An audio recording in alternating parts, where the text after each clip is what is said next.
যুক্তরাষ্ট্রের একটি বিমানবাহী রণতরী বহর যখন ধীরে ধীরে ইরানের দিকে এগোচ্ছে, ঠিক তখনই তেহরান পাঠিয়ে দিয়েছে একেবারে স্পষ্ট বার্তা, যে কোনো হামলা মানেই হবে সর্বাত্মক যুদ্ধ। রয়টার্সকে দিয়ে এক বক্তব্যে নাম প্রকাশ অনিচ্ছুক এক জ্যেষ্ঠ ইরানি কর্মকর্তা জানিয়েছেন, যুক্তরাষ্ট্রের সামরিক তৎপরতা ইরান খুব কাছ থেকে পর্যবেক্ষণ করছে। তিনি বলেন, এবার কোনো ভুল বোঝাবুঝির সুযোগ নেই, কোনো ধূসর জায়গা নেই। সীমিত হামলা, বড় হামলা, সার্জিক্যাল স্ট্রাইক, যে নামে দেয়া হোক না কেন, সবকিছুই আমাদের বিরুদ্ধে সর্বাত্মক যুদ্ধ হিসেবে ধরা হবে। এই বক্তব্য খুবই গুরুত্বপূর্ণ, কারণ এতে বোঝা যাচ্ছে ইরান এবার আর আগের মতো সংযম দেখাবে না। ওই কর্মকর্তা বলেন, ইরান আশা করে যুক্তরাষ্ট্রের এই সামরিক উপস্থিতি যুদ্ধের উদ্দেশ্যে নয়, কিন্তু তিনি এটাও পরিষ্কার করে দেন, আশা আর বিশ্বাস এক জিনিস নয়। তাই ইরানের সশস্ত্র বাহিনী এখন সর্বোচ্চ সতর্কতায়, সবচেয়ে খারাপ পরিস্থিতির জন্য প্রস্তুত। ইরানের অবস্থান খুব সরল। যদি যুক্তরাষ্ট্র ইরানের সার্বভৌমত্ব বা ভূখণ্ড লঙ্ঘন করে, তাহলে পাল্টা জবাব হবে তাৎক্ষণিক। কিভাবে জবাব দেওয়া হবে তা তিনি খোলাসা করেননি, কিন্তু এটুকু পরিষ্কার করেছেন, ইরান এমন একটি দেশ যা দীর্ঘদিন ধরে সামরিক হুমকির মধ্যে আছে। তাই নিজেদের রক্ষার জন্য হাতে থাকা সব সক্ষমতা ব্যবহার করাই তাদের বাধ্যবাধকতা। এই পরিস্থিতি নতুন নয়। অতীতেও মধ্যপ্রাচ্যে উত্তেজনা বাড়লে যুক্তরাষ্ট্র সামরিক শক্তি জড়ো করেছে। বরাবরই ওয়াশিংটন এসব মোতায়েনকে প্রতিরক্ষামূলক বলে ব্যাখ্যা করেছে, কিন্তু মানুষের স্মৃতি আজও তাজা। গত বছর ঠিক এমনই এক সামরিক প্রস্তুতির পর যুক্তরাষ্ট্র ইরানের পারমাণবিক স্থাপনায় হামলা চালিয়েছিল। সেই সময় গোটা অঞ্চল যুদ্ধের কিনারায় চলে গিয়েছিল। এখন পরিস্থিতি আরো বেশি বিপজ্জনক। যুদ্ধজাহাজ এগোচ্ছে, ভাষা আরো কঠোর হচ্ছে। এই আশঙ্কার বাস্তব প্রভাব ইতোমধ্যেই দেখা যাচ্ছে। শুক্রবার রাতে হঠাৎ করেই বিশ্বের বড় বড় বিমান সংস্থা একযোগে ইসরায়েল ও উপসাগরীয় অঞ্চলে ফ্লাইট বাতিল করে দেয়। তেল আবিব, সৌদি আরব, সংযুক্ত আরব আমিরাত, সব জায়গার ফ্লাইট একের পর এক বাতিল হতে থাকে। KLM, air France, British Airways, Lufthansa, Swiss International Airlines, বিশ্বজুড়ে পরিচিত নামগুলো একসঙ্গে এমন সিদ্ধান্ত খুব কমই নেয়। এয়ার কানাডা ইসরায়েলে 4টি ফ্লাইট বাতিল করে। ইউনাইটেড এয়ারলাইন্সও একই পথে হাঁটে। এয়ারলাইনগুলো জানে এমন সিদ্ধান্তের আর্থিক ক্ষতি কতটা বড়, তবুও তারা পিছিয়ে গেছে। বিশ্লেষকদের মতে এর মানে হলো তাদের কাছে এমন গোয়েন্দা তথ্য ছিল যা পরিস্থিতিকে অত্যন্ত ঝুঁকিপূর্ণ বলে ইঙ্গিত দিচ্ছিল। ইসরায়েলের বেন গুরিয়ন বিমানবন্দরে সব আন্তর্জাতিক ফ্লাইট স্থগিত হয়ে যায়। দেশটির জাতীয় বিমান সংস্থা এল আল অনির্দিষ্টকালের জন্য ফ্লাইট বন্ধ করে দেয়। এমনকি অভ্যন্তরীণ ফ্লাইটও থেমে যায়। সাধারণত ব্যস্ত ইসরায়েলি আকাশ হঠাৎ করে ফাঁকা হয়ে পড়ে। যুক্তরাষ্ট্র নিশ্চিত করেছে USS আব্রাহাম লিঙ্কন ও একাধিক গাইডেড মিসাইল ডিস্ট্রয়ার মধ্যপ্রাচ্যের পথে রয়েছে। মার্কিন ঘাঁটি রক্ষার জন্য নতুন আকাশ প্রতিরক্ষা ব্যবস্থাও আনা হতে পারে। পরিস্থিতি দ্রুত বদলাচ্ছে। এয়ারলাইনগুলো বলছে তারা ঘন্টায় ঘন্টায় পরিস্থিতি মূল্যায়ন করছে। যখন একসঙ্গে বিশ্বের বড় বড় বিমান সংস্থা ফ্লাইট বন্ধ করে দেয়, তখন এটা আর সাধারণ ঘটনা থাকে না।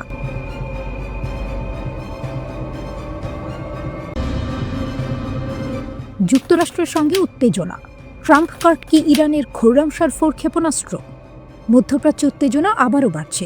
একদিকে যুক্তরাষ্ট্রের কড়া ভাষা, অন্যদিকে ইরানের পাল্টা শক্তি প্রদর্শন।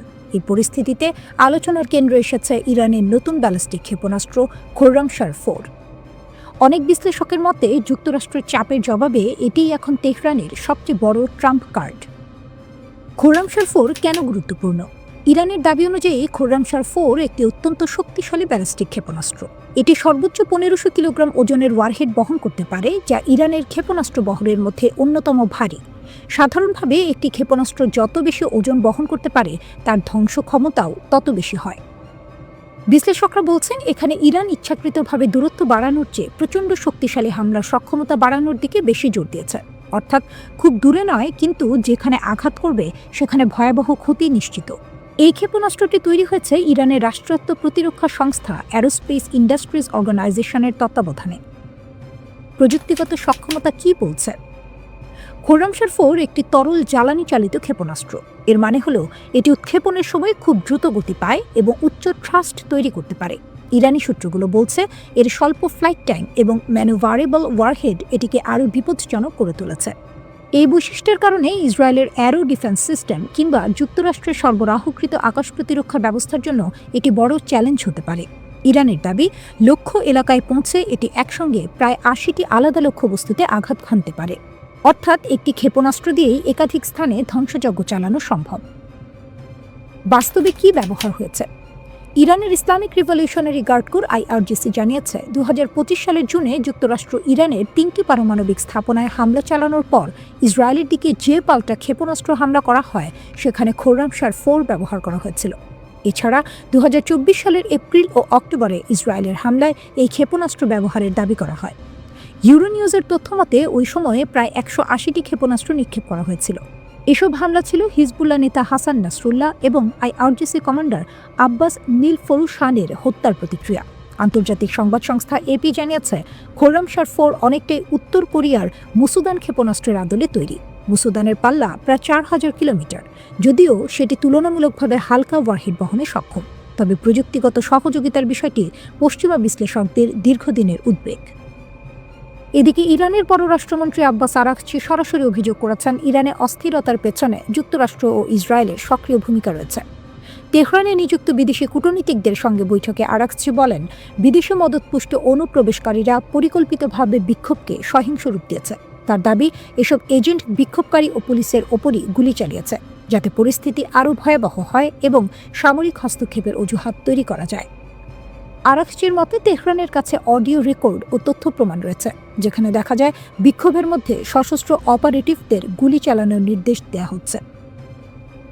অনেক নিহত ব্যক্তির শরীরে পেছন দিক থেকে গুলির চিহ্ন পাওয়া গেছে বলেও তিনি দাবি করেন। তিনি আরও বলেন, ইসরায়েলি গোয়েন্দা সংস্থা মোসাদের ফরাসি ভাষী এজেন্টরা এই বিক্ষোভে অনুপ্রবেশ করেছিল এমন জীবন্ত প্রমাণ তাদের হাতে আছে। ইরান নিয়ে যুক্তরাষ্ট্রের পরবর্তী চাল কি? কেন হঠাৎ সতর্ক ইসরায়েল? যুক্তরাষ্ট্র কি ইরানের দিকে এগোচ্ছে? আর যদি এগোয়, তাহলে তার প্রথম কম্পন কেন টের পাচ্ছে ইসরায়েল? বার্তা সংস্থা রয়টার্স জানাচ্ছে, ইরানকে ঘিরে যুক্তরাষ্ট্রের সম্ভাব্য আগ্রাসনের আশঙ্কায় ইসরায়েল নিজেদের নিরাপত্তা সতর্কতা বাড়িয়েছে। তবে প্রকাশ্যে ইসরায়েলি কর্মকর্তারা বলছেন, এই মুহূর্তে তাদের সরাসরি কোনো সামরিক হস্তক্ষেপের পরিকল্পনা নেই। রয়টার্সের প্রতিবেদনে ইসরায়েলের 3 জন সূত্রের বরাতে বলা হয়েছে, এই সতর্কতার কারণ ইসরায়েলের নিজস্ব কোনো সামরিক সিদ্ধান্ত নয়। মূল দুশ্চিন্তা হল ওয়াশিংটন কী সিদ্ধান্ত নেয়। আরও লক্ষণীয় বিষয়, ইসরায়েল কী ধরনের নিরাপত্তা ব্যবস্থা নিয়েছে সে ব্যাপারে একেবারেই কিছু জানানো হয়নি। বিশ্লেষকদের মতে, এই রহস্যময় নীরবতায় ইঙ্গিত দিচ্ছে সবচেয়ে বড় অনিশ্চয়তা তৈরি করছে যুক্তরাষ্ট্রের পরবর্তী পদক্ষেপ। ট্রাম্পের কথায় কেন অস্বস্তি?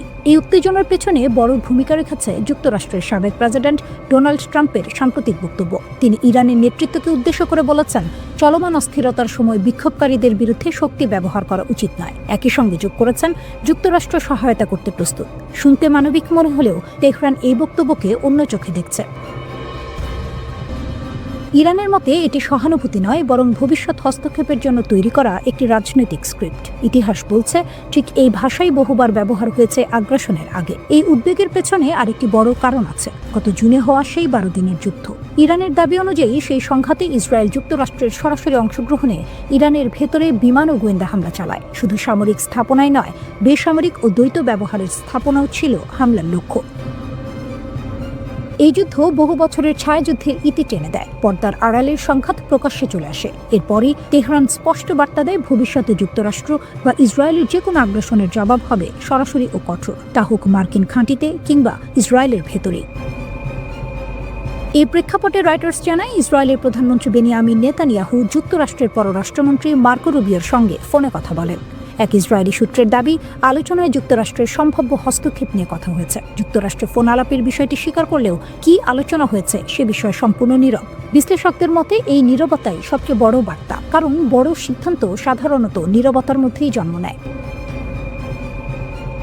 ইরানের দাবি, বিক্ষোভকে অস্ত্রে পরিণত করা হয়েছে। ইরান স্বীকার করছে, পশ্চিমা নিষেধাজ্ঞার কারণে অর্থনৈতিক চাপে রয়েছে। সেই চাপ থেকেই মানুষের ক্ষোভ তৈরি হয়েছে। কিন্তু তেহরানের অভিযোগ, এই ক্ষোভকে পরিকল্পিতভাবে সহিংসতায় রূপ দেওয়া হয়েছে।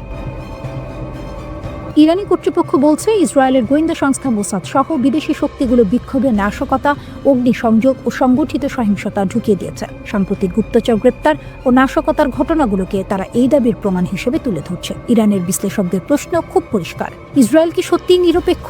নেতানিয়াহু ট্রাম্পের সঙ্গে আলোচনায় ইরানের বিরুদ্ধে সামরিক চাপের বিষয়টি তুলেছেন, এমন খবর প্রকাশিত হয়েছে। তাই ইরানের চোখে এই সতর্কতা আসলে কৌশলগত নাটক, দ্বৈত বার্তার পুরনো খেলা। দ্য ইকোনমিস্ট এ দেয়া সাক্ষাৎকারে নেতানিয়াহু বলেছেন, ইরান যদি ইসরায়েলকে আক্রমণ করে তবে ভয়াবহ পরিণতি ভোগ করতে হবে। আবার একই সাক্ষাৎকারে তিনি বলেন, ইরানের ভেতরে কি হচ্ছে সেটি আমাদের দেখতে হবে। নিশ্চুপ বিশ্ব, শ্বাস আটকে আছে সবার। কারণ যুক্তরাষ্ট্র ও রাশিয়ার মধ্যে উত্তেজনা এমন এক পর্যায়ে পৌঁছেছে যা দুই পরাশক্তিকে ঠেলে দিচ্ছে সরাসরি সংঘাতের কিনারায়। নজর এখন উত্তর আটলান্টিক মহাসাগরের দিকে।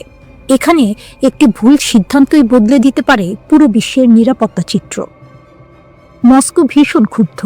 রাশিয়া আনুষ্ঠানিকভাবে নিন্দা জানিয়েছে যুক্তরাষ্ট্রের সেই সিদ্ধান্তের, যেখানে একটি রুশ পতাকাবাহী তেল ট্যাঙ্কার মারিনারা জব্দ করা হয়েছে। রাশিয়ার ভাষায় এটি আন্তর্জাতিক আইনের চরম লঙ্ঘন এবং তাদের সার্বভৌমত্বের উপর সরাসরি আঘাত। রাশিয়ার পরিবহন মন্ত্রণালয় নিশ্চিত করেছে জাহাজটি সত্যিই আটক করা হয়েছে। একই সঙ্গে দেশটির পররাষ্ট্র মন্ত্রণালয় যুক্তরাষ্ট্রকে সতর্ক করে বলেছে, এই অভিযান জাতিসংঘের ল অফ দ্য সি কনভেনশনকে প্রকাশ্যে উপেক্ষা করেছে। এই আন্তর্জাতিক চুক্তি বিশ্বজুড়ে মুক্ত নৌ চলাচলের নিশ্চয়তা দেয়।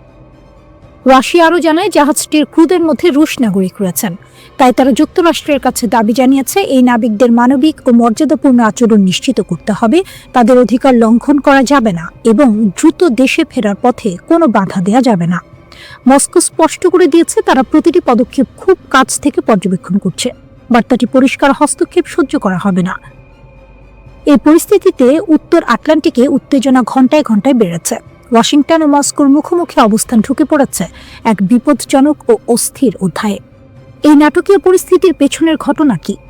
যুক্তরাষ্ট্রের সামরিক বাহিনী নিশ্চিত করেছে, তারা উত্তর আটলান্টিকে একটি রুশ পতাকাবাহী তেল ট্যাঙ্কারের নিয়ন্ত্রণ নিয়েছে।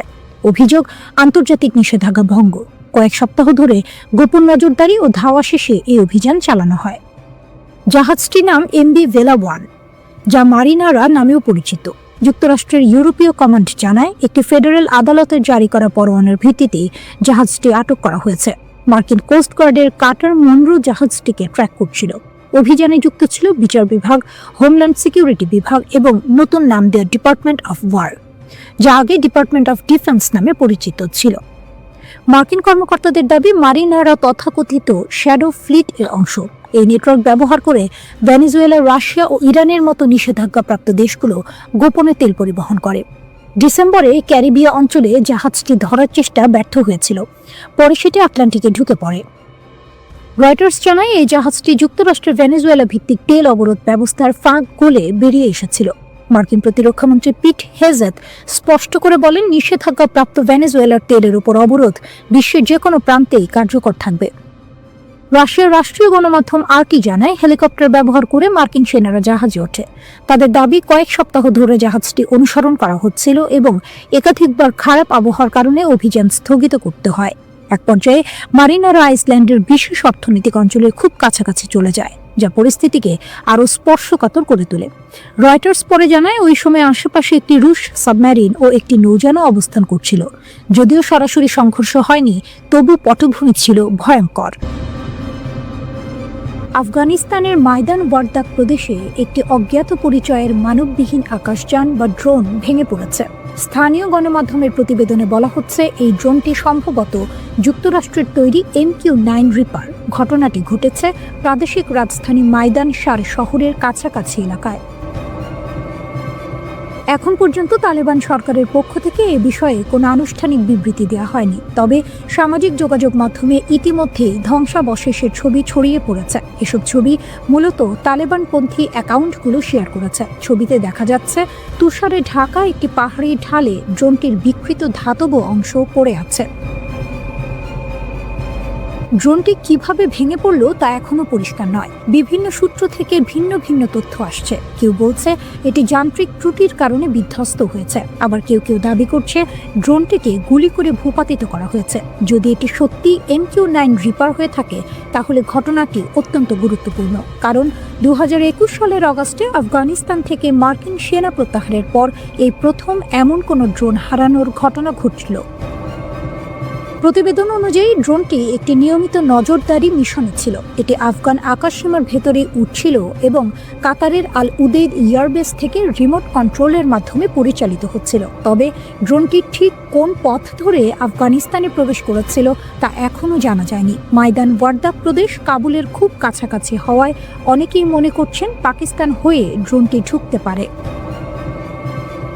তালেবান সরকার আগেও একাধিকবার দাবি করেছে তাদের আকাশসীমা এখনও পুরোপুরি তাদের নিয়ন্ত্রণে নেই এবং বিদেশি নজরদারি উড়ানো অব্যাহত রয়েছে। গত বছর তালেবানের মুখপাত্র জাবিহুল্লাহ মুজাহিদ বলেছিলেন, মার্কিন ড্রোন এখনও আফগানিস্তানের আকাশে উঠছে এবং এগুলো প্রতিবেশী দেশগুলোর মাধ্যমে প্রবেশ করছে। তিনি কাবুলের সবচেয়ে কাছের প্রতিবেশী হিসেবে পাকিস্তানের কথা উল্লেখ করেন। যদিও যুক্তরাষ্ট্র কাতারের মতো দূরবর্তী ঘাঁটি থেকেও এসব ড্রোন পরিচালনা করে। ওই দাবির কয়েকদিনের মধ্যেই যুক্তরাষ্ট্র জানায় আফগান আকাশসীমায় নজরদারি ফ্লাইট সম্পর্কে তাদের কাছে কোনো তথ্য নেই। এর আগেও তালেবান পাকিস্তানের বিরুদ্ধে অভিযোগ করেছে যে তারা মার্কিন ড্রোনকে তাদের আকাশসীমা ব্যবহার করতে দিচ্ছে। পাকিস্তান বরাবরই এসব অভিযোগ অস্বীকার করে এসেছে। দুই দেশের মধ্যে উত্তেজনা আরও বেড়ে যায় 2024 সালের ডিসেম্বরের শেষ দিকে, যখন পাকিস্তান তালেবান লক্ষ্যবস্তুতে বিমান হামলা চালায়। এরপর 2025 সালের অক্টোবর মাসে আবার সংঘর্ষ হয় এবং দুই দেশের সীমান্ত ক্রসিং বন্ধ করে দেওয়া হয়। পাকিস্তান অভিযোগ করে তালেবান তেহরিক-ই-তালেবান পাকিস্তান নামের জঙ্গি গোষ্ঠীকে সমর্থন দিচ্ছে, যার ফলে পাকিস্তানে সহিংসতা বেড়েছে। তালেবান এসব অভিযোগ প্রত্যাখ্যান করে উল্টো ইসলামাবাদের বিরুদ্ধে হস্তক্ষেপের অভিযোগ তোলে এবং পাকিস্তানকে নিজেদের সমস্যার জন্য দায়ী করে। এই ঘটনায় সবচেয়ে বেশি আলোচনায় এসেছে MQ-9 রিপার ড্রোনটি। এটি বিশ্বের সবচেয়ে বেশি ব্যবহৃত যুদ্ধ ড্রোনগুলোর একটি। প্রতিটি ড্রোনের মূল্য প্রায় $15 কোটি। 2023 থেকে 2024 সালের মধ্যে ইয়েমেনের হুথি বাহিনী অন্তত 10টির বেশি MQ-9 রিপার ভূপাতিত করেছে বলে জানা যায়। ড্রোনটি প্রথম 2007 সালে ব্যবহার শুরু হয়। কম খরচে প্রশিক্ষণ ও পরিচালনার সুবিধার কারণে এটি জনপ্রিয় হয় এবং মানবচালিত যুদ্ধ বিমানের তুলনায় অনেক কম খরচে। নতুন একটি গোয়েন্দা তথ্য সামনে এসেছে। এতে বলা হচ্ছে ইরানের সর্বোচ্চ নেতা আয়াতুল্লাহ আলী খামেনি হয়তো ইতিমধ্যেই দেশ ছাড়ার প্রস্তুতি নিচ্ছেন। টাইমসের প্রতিবেদনে বলা হয়েছে, যদি বিক্ষোভ এতটাই তীব্র হয় যে তার ক্ষমতার নিয়ন্ত্রণ ভেঙে পড়তে শুরু করে, তাহলে খামেনির একটি বিকল্প পালানোর পরিকল্পনা রয়েছে। 86 বছর বয়সী এই নেতা নাকি তেহরান ছাড়তে প্রস্তুত থাকবেন। সঙ্গে থাকবে তার খুব ঘনিষ্ঠ একটি ছোট দল। এই দলে সর্বোচ্চ 20 জন থাকতে পারে, যাদের মধ্যে রয়েছেন তার পরিবার, ঘনিষ্ঠ সহকারী এবং তার ছেলে ও সম্ভাব্য উত্তরসূরি মোস্তফা খামেনি। গোয়েন্দা সূত্র বলছে, যদি নিরাপত্তা বাহিনী আদেশ মানতে অস্বীকৃতি জানায়, দল ত্যাগ শুরু করে বা ভেঙে পড়ে, তাহলে এই পরিকল্পনা কার্যকর হবে। আর সম্ভাব্য গন্তব্য হিসেবে উঠে এসেছে একটি নাম, মস্কো। সাবেক ইসরায়েলি গোয়েন্দা কর্মকর্তা বেনি সাপ্তি টাইমসকে বলেন, বাস্তবে খামেনির যাওয়ার মতো আর কোনো জায়গা নেই। তিনি রুশ প্রেসিডেন্ট ভ্লাদিমির পুতিনকে শ্রদ্ধা করেন এবং তেহরান ও মস্কোর মধ্যে রাজনৈতিক সম্পর্ক খুব গভীর। এই পালানোর পরিকল্পনাটি নাকি সিরিয়ার সাবেক প্রেসিডেন্ট বাশার আল আসাদের ঘটনার আদলে তৈরি। 2024 সালের ডিসেম্বরে যখন বিদ্রোহীরা দামেস্কের কাছাকাছি পৌঁছে যায়, তখন আসাদ রাশিয়ায় পালিয়ে যান। একইভাবে খামেনির পরিকল্পনায় রয়েছে আগেই ঠিক করা রুট, বিদেশে সম্পদ সরানো, নগদ অর্থ এবং বিদেশে থাকা সম্পত্তিতে দ্রুত পৌঁছানোর ব্যবস্থা। খামেনির আর্থিক শক্তিও বিশাল। ধারণা করা হয় তিনি সি-টেড নামের আধা রাষ্ট্রীয় প্রতিষ্ঠানের মাধ্যমে একটি বিশাল অর্থনৈতিক সাম্রাজ্য নিয়ন্ত্রণ করেন। 2013 সালে রয়টার্স এই প্রতিষ্ঠানের সম্পদের মূল্য প্রায় $95 বিলিয়ন বলে উল্লেখ করেছিল। তার অনেক ঘনিষ্ঠ সহযোগীর পরিবার ইতিমধ্যেই যুক্তরাষ্ট্র, কানাডা ও দুবাইয়ে বসবাস করছে। এই তথ্যগুলো সামনে এসেছে এমন এক সময়ে যখন ইরানে বিক্ষোভ চলছে। এর মূল কারণ অর্থনৈতিক বিপর্যয়, ভয়াবহ মূল্যস্ফীতি এবং সাধারণ মানুষের ক্ষোভ। তেহরান ছাড়াও বহু শহরে বিক্ষোভ ছড়িয়ে পড়েছে, এমনকি পবিত্র শহর কোমেও। গত বছরের 12 দিনের ইসরায়েল যুদ্ধের পর থেকে খামেনিকে শারীরিক ও মানসিকভাবে দুর্বল বলা হচ্ছে। ওই যুদ্ধে ইরানের বহু মিত্রশক্তি ক্ষতিগ্রস্ত হয়। তখন খামেনি দিনের পর দিন বাংকারে লুকিয়েছিলেন, কারণ ইসরায়েলি হামলায় বহু শীর্ষ রেভলিউশনারি গার্ড কমান্ডার নিহত হন। বিশ্লেষকরা বলছেন, এতে তার মধ্যে বেঁচে থাকার প্রবল মানসিকতা আরও গভীর হয়েছে। তিনি খুব কম জনসম্মুখে আসছেন এবং চলমান বিক্ষোভ নিয়ে প্রায় নীরব। তবে গোয়েন্দারা বলেন, কঠোর আদর্শবাদী হলেও খামেনি বাস্তববাদী। ক্ষমতা টিকিয়ে রাখতে প্রয়োজনে তিনি পিছু হটতেও প্রস্তুত। 1939 সালে মাশহাদে জন্ম নেয়া খামেনি একজন বিপ্লবী কর্মী থেকে রাষ্ট্রপতি এবং পরে সর্বোচ্চ নেতা হন। যুক্তরাষ্ট্রের হুঁশিয়ারি আর ভেতরের অস্থিরতার মাঝে এখন প্রশ্ন একটাই, খামেনি ক্ষমতায় টিকে থাকবেন নাকি একদিন পালাতে বাধ্য হবেন? খামেনি বলেন, আমরা বিক্ষোভকারীদের সঙ্গে কথা বলি, কর্মকর্তাদেরও কথা বলা উচিত, কিন্তু দাঙ্গাবাজদের সঙ্গে কথা বলা অর্থহীন। এটা শত্রুর ষড়যন্ত্র, আমরা হার মানব না। ইরানে তো প্রতিবাদে মানুষ মারা গেছে। আপনি বলেছিলেন আমরা লকড অ্যান্ড লোডেড, মানে প্রস্তুত। তাহলে সেই সীমারেখাটা কোথায় যেখানে যুক্তরাষ্ট্র এই প্রতিবাদে সরাসরি জড়াবে? এই প্রশ্নের উত্তরে যুক্তরাষ্ট্র বলে তারা বিষয়টি দেখছে, খুব কাছ থেকে নজর রাখছে। যদি আগের মতো মানুষ হত্যা শুরু হয় তাহলে ইরানকে খুব কঠোরভাবে জবাব দিতে হবে, এমনই ইঙ্গিত দেওয়া হয়।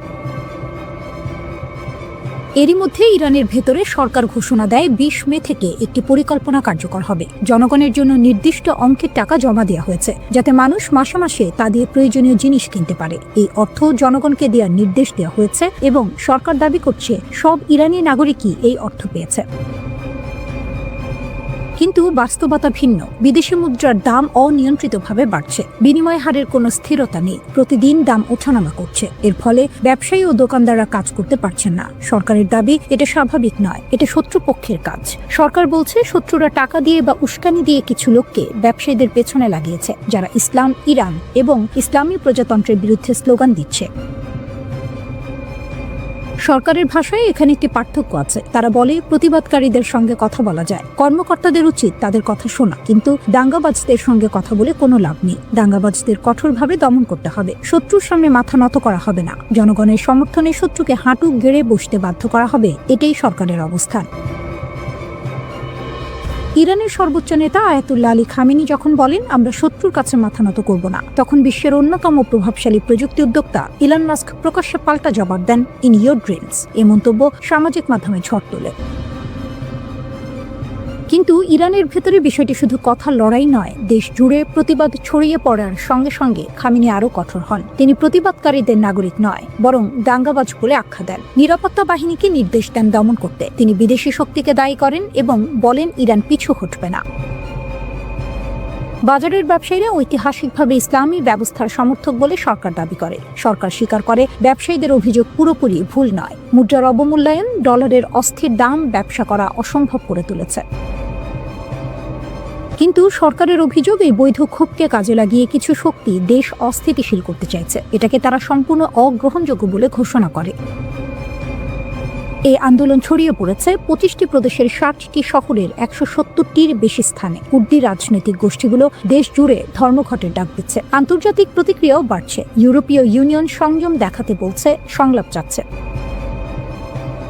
এদিকে যুক্তরাষ্ট্র, ইসরায়েল এবং পশ্চিমা বিশ্ব ইরানকে আরও চাপে রেখেছে। এই চাপ আরও বেড়ে যায় যখন যুক্তরাষ্ট্র ভেনেজুয়েলার প্রেসিডেন্ট নিকোলাস মাদুরোকে আটক করে। ইলন মাস্ক বলেন এটা সব স্বৈরশাসকদের জন্য বার্তা। ট্রাম্প প্রশাসন বলে তারা শক্তির মাধ্যমে শান্তি চায়। আমেরিকা ফার্স্ট নীতির কথা পুনরায় বলা হয়।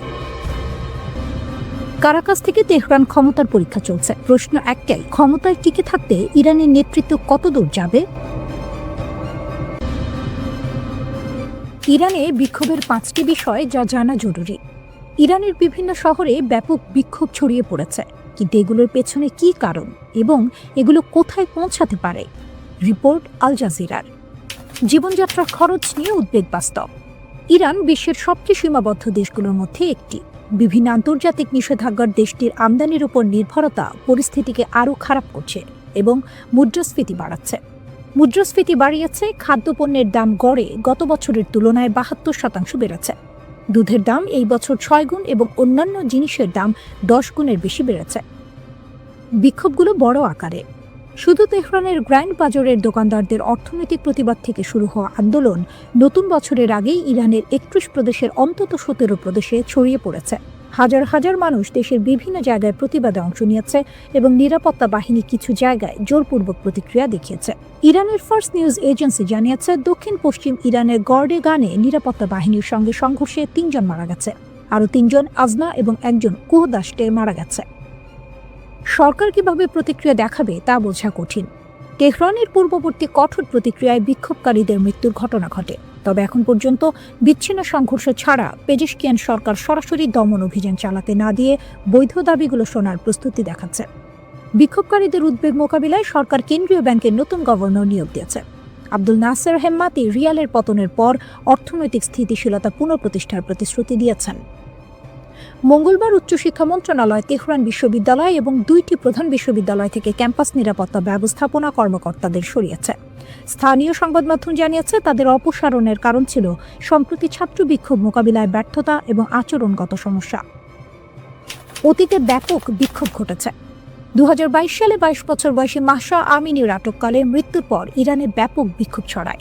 আমিনীর জানাজার পর পশ্চিমের শহর সাককেজে মহিলারা তাদের হিজাব খুলে প্রতিবাদ জানায়, যা পরে দেশের অন্যান্য অঞ্চলে ছড়ায়। সরকারের নিষ্ঠুর প্রতিক্রিয়ায় হাজার হাজার মানুষ গ্রেপ্তার হয়েছে, টিয়ার গ্যাস এবং গুলি ব্যবহার করা হয়েছে এবং মানবাধিকার সংস্থার মতে শতাধিক মানুষ অবৈধভাবে নিহত হয়েছে। 2024 সালে জাতিসংঘের বিশেষজ্ঞদের তদন্তে সরকারের প্রতিক্রিয়াকে মানবতার বিরুদ্ধে অপরাধ হিসেবে চিহ্নিত করা হয়েছে, যা তেহরান কর্তৃপক্ষ মিথ্যা এবং পক্ষপাতমূলক বলে অস্বীকার করেছে।